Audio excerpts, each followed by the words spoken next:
les âmes de lumière sont véridiques et de bons guides, mais elles ne viennent jamais, je dis bien jamais, par quelque imposition humaine et ne nécessitent pas de cérémonie pour se manifester. Dieu les envoie quand il le veut, à qui il veut. Or ce sont les seuls qui disent la vérité.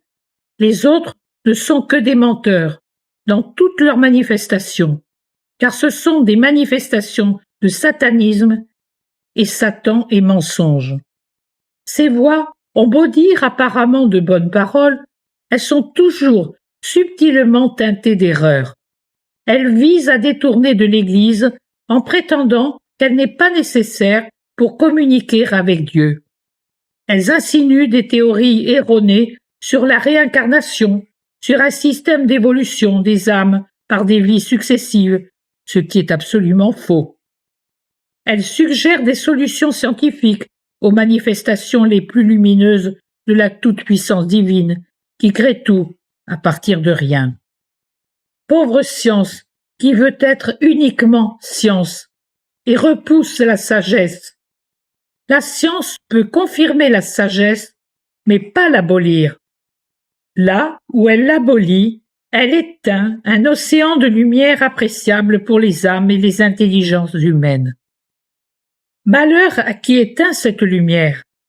S'il est bien un geste qui tient de celui d'un tyran fou poussé par la haine ou le délire, qui mine et pulvérise une ville ou un temple, c'est l'action des personnes qui, par amour excessif de la science, ils lui rendent presque un culte, pulvérisent l'édifice de la foi simple et pure, ou du moins ses parties principales.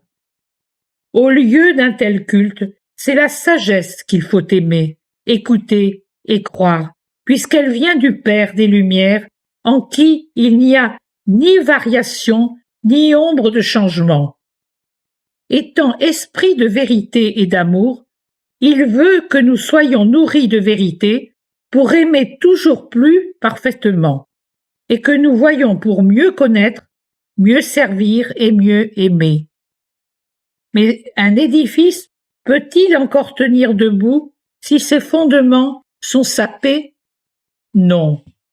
Or, que se passe-t-il lorsque, poussé par la soif humaine de paraître instruit et moderne, en avance sur son temps, on retire les pierres angulaires des bases de l'édifice de la foi, sous prétexte qu'elles ne sont plus adaptées à l'époque, qu'elles sont puériles, inadmissibles, telles des fables qu'on ne saurait plus accepter?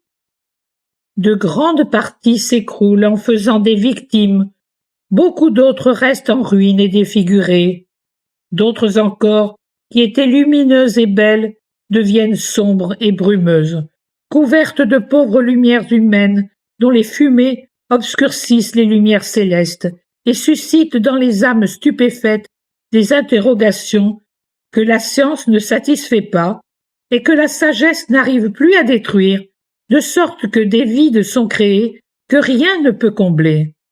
Un monde de foi pure s'écroule, et les ruines de leurs syllogismes, de leurs raisonnements et recherches ne satisfont pas le vide qui s'est formé. Attaquer la vérité connue est un péché contre l'Esprit Saint.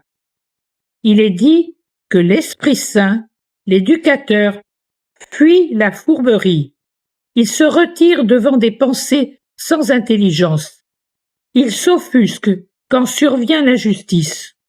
Or, qu'y a-t-il de plus injuste que de prétendre que Dieu, le Tout-Puissant, a dû attendre l'évolution naturelle spontanée pour créer son chef-d'œuvre, l'homme? Qu'y a-t-il de plus insensé que de croire que Dieu a été impuissant à créer directement la plus belle œuvre de sa création?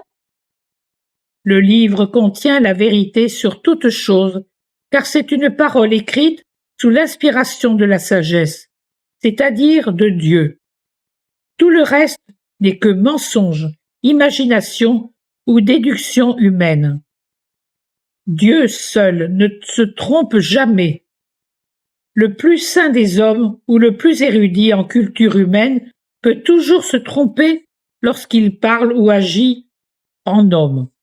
Autrement dit, quand il n'est pas mu par l'Esprit Saint, Quand la lumière, Jésus, ne l'éclaire pas, quand il détourne les yeux de Dieu, le Père, en ne le reconnaissant plus dans toutes ses œuvres. La science aussi peut être bonne et utile. Dieu a donné l'intelligence à l'homme dans une bonne intention et pour qu'il s'en serve. Mais 90% des hommes ne s'en servent pas toujours dans une bonne intention. Et les scientifiques, en nombre encore bien supérieur, ne le font pas davantage. Pourquoi cela? Parce qu'ils perdent de vue Dieu et sa loi, poursuivre des voies et des chimères humaines. Oui, même si en apparence ils le servent, lui rendent un culte extérieur, si ce n'est même un certain culte intérieur, et sont persuadés qu'ils l'honorent, en vérité, ils ne le voient plus clairement, pas plus que les préceptes d'amour éternel.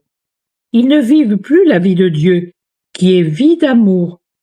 S'ils menaient cette vie, s'ils voyaient clairement Dieu et sa loi, comment pourraient-ils utiliser leur intelligence pour détruire par leur raisonnement scientifique la foi simple des petits et par leur découverte scientifique l'existence d'une foule de vies humaines, de villes entières et jusqu'au globe terrestre en troublant l'équilibre, cet ordre des éléments et des lois cosmiques établis par Dieu qui fait que depuis des millénaires, la Terre vit et produit des vies végétales et animales sans sortir de son orbite, sans se détourner de son axe, évitant ainsi des cataclysmes apocalyptiques.